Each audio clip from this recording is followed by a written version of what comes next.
ஒருவர் பாரத்தை ஒருவர் சுமக்கும்படி அழைத்திருக்க நம்முடைய ஆண்டவராக இயேசுவின் இனிதான நாமத்தினால் உங்களை வாழ்த்துகிறேன். இந்த நாள் நம்முடைய ஆவிக்குரிய சிந்தனைக்காக கலாத்தியருக்கு எழுதின நிருபம் 6ஆம் அதிகாரம் 2ஆம் வசனத்தை நான் வாசிக்கிறேன். ஒருவர் பாரத்தை ஒருவர் சுமந்து இப்படியே கிறிஸ்துவினுடைய பிரமாணத்தை நிறைவேற்றுங்கள். நீ பாடுகள், பாரங்கள், கஷ்டங்கள் என்று சொன்னாலே பயந்து விட்டு ஓடுகிற ஒரு சூழ்நிலை தான் இங்கு பார்க்க முடிகிறது.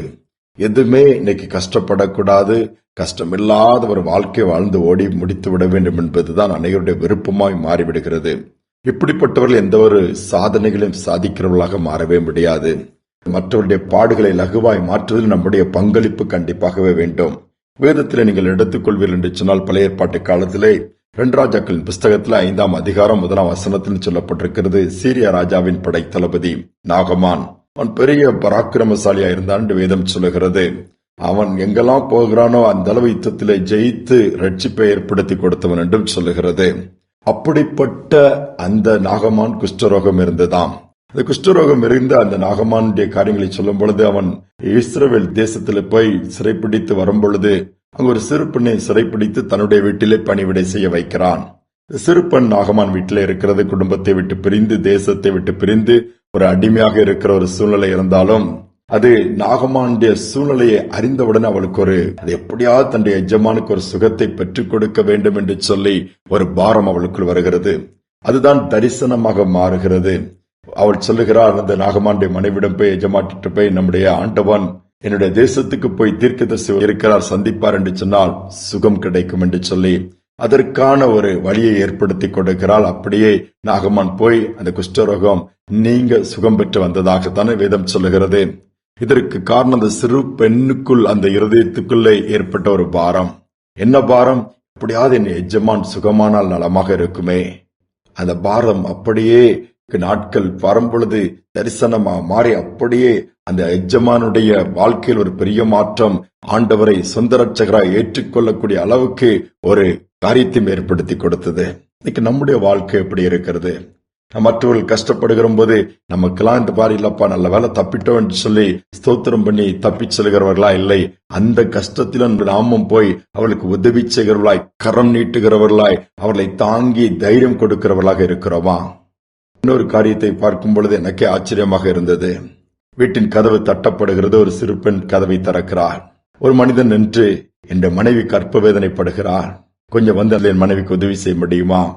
பேர்காலத்திற்கு உதவி செய்வதற்கு நான் எந்த படிப்பும் படிக்கவில்லை, நான் மருத்துவ படிப்பு படிக்கவில்லை என்று சொல்லி அந்த சிறு பெண் சொல்லுகிறாள்.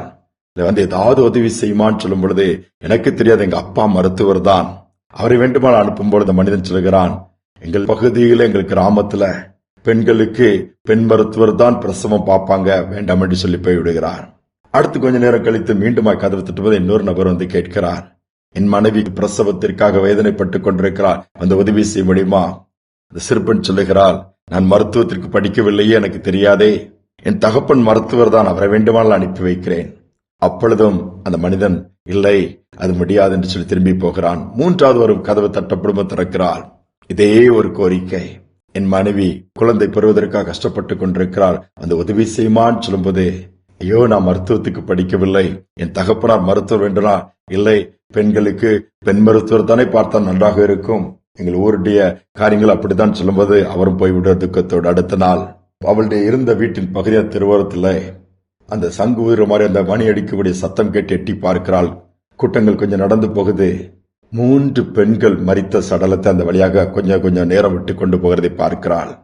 என்ன என்று விசாரிக்கும் பொழுது, பிரசவ வேதனையிலே மருத்துவம் பார்க்க ஆட்கள் இல்லாதனால் அவர்கள் மரித்து விட்டார்கள். அப்பொழுதுதான் இந்த சிறுபெண் புரிந்து கொள்கிறார், நேற்றைய தினத்தில் வந்தவர்கள் 3 பேருக்குமே ஒரு மரணத்தை சந்திக்க வேண்டிய நிலைமை வந்து விட்டது. ஒரு பாரம் அவனை அழுத்துகிறது. இந்த ஜனங்களுக்கு நான் எப்படி உதவி செய்வது என்று யோசிக்கிறாள். தகப்பனோடு பேசுகிறாள். அமெரிக்காவுக்கு சென்று மருத்துவத்தை முடித்துவிட்டு மீண்டுமாய் பாதிக்கப்பட்ட பகுதி இந்த இடங்களுக்கு வருகிறார். அந்த ஜனங்களுக்கு எப்படியாவது உதவி செய்ய வேண்டும். பாருங்கள், அந்த பாரம் அவளுக்குள் உந்தி தள்ளுகிறது. அது ஒரு தாகத்தை ஏற்படுத்தி ஒரு தரிசனமாய் மாறி எப்படியாவது உதவி செய்ய வேண்டும் என்கிற அந்த ஒரு சிந்தையை கொண்டு வந்து ஊழியத்தை ஆரம்பிக்கிறார். இயேசுவோடு கூட இணைந்து அந்த ஊழியத்தை ஆரம்பிக்கிற அந்த ஒரு சிறு ஆரம்பம் இன்று ஒரு பெரிய ஆலமரமாகவே மாறிவிட்டது சொல்லலாம். அதன் மூலமாக ஏற்படுத்தப்பட்ட ஒன்றுதான் இன்னைக்கு வெள்ளூர்ல இருக்கிற பெரிய CMC ஹாஸ்பிட்டல். யோசித்து பாருங்க, அந்த சிறு பெண்ணுக்குள் தோன்றின ஒரு சிறு விதை ஒரு சிறிய பாரத்தை ஏற்றுக்கொண்டு அதை லகுவாய் மாற்றிக் கொடுக்க வேண்டும் என்கிற ஒரு சிந்தை. ஒரு சிறு விதை தானே பெரிய ஆலமரமாக மாறுகிறது. இன்றைய சிறு தூபம் தானே நாளைக்கு கலங்கரை விளக்கமாக மாறும். யோசித்து பாருங்க. அதான் ஐடாஸ்கர் சொல்லுவாங்க. உங்களுக்கு தெரியும், பார்த்திருப்பீங்க வரலாறு. இன்றும் அது சாட்சியாக நின்று கொண்டிருக்கிறது. ஒரு சிறு பெண்ணுக்குள் ஏற்பட்ட ஒரு மாற்றம் இன்னைக்கு சமூகத்தையே மாற்றி ஜனங்களுக்கு ஆசீர்வாதமாய் நிமிர்ந்து நிற்கிறதே. நாம் சூழ்நிலைகளை எப்படி பார்க்கிறோம்? பாடுபடுகிறவர்களை எப்படி பார்க்கிறோம்? கஷ்டத்தின் பாதையில் கண்ணீரின் பாதையில் கடந்து போகல எப்படி பார்க்கிறோம்? நம்முடைய கஷ்டமே நமக்கு அநேக நேரம் பெரிதாய் மாறிவிடுகிறது. நம்முடைய போராட்டம் தான் நமக்கு தெரிகிறது. நம்முடைய நஷ்டங்கள் தான் நமக்கு தெரியுது. கொஞ்சம் கண்களை ஏறெடுத்து பார்ப்போம். நம்ம முன்பாக எவ்வளவு கஷ்டப்படுகிறவர்கள் இருக்கிறார்கள். அவர்களுக்காக நாம் அவருடைய பாரத்தை தாங்கி சுமந்து கூட லகுவாக மாற்றிக் கொடுப்போம் என்று சொன்னார். பரலோகத்தின் தேவன் சந்தோஷப்படுவார். அந்த ஜனங்களுடைய மத்தியில் ஒரு பெரிய மாற்றம் உண்டாகும். நம்மையும் ஆண்டவர் பயன்படுத்தக்கூடிய ஒரு பாத்திரமாக மாற்றி விடுவார். ஜெபிப்போம். அன்பின் தகப்பன், இந்த நல்ல நாளுக்கான நன்றியோடு துதிக்கிறோம் அப்பா. எந்த ஒரு மனிதனையும் மனுஷனையும் எடுத்து பயன்படுத்தாமல் முடியும்.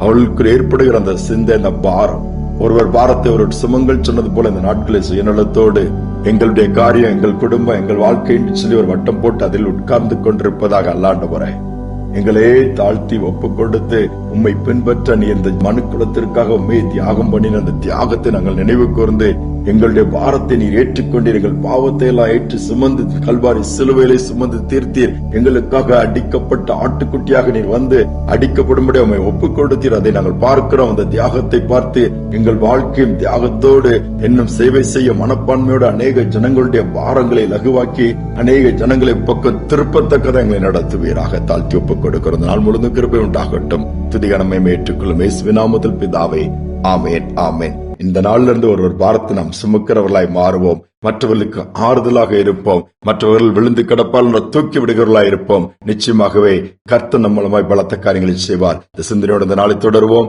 மீண்டுமாய் நாளை தினம் சந்திப்போம்.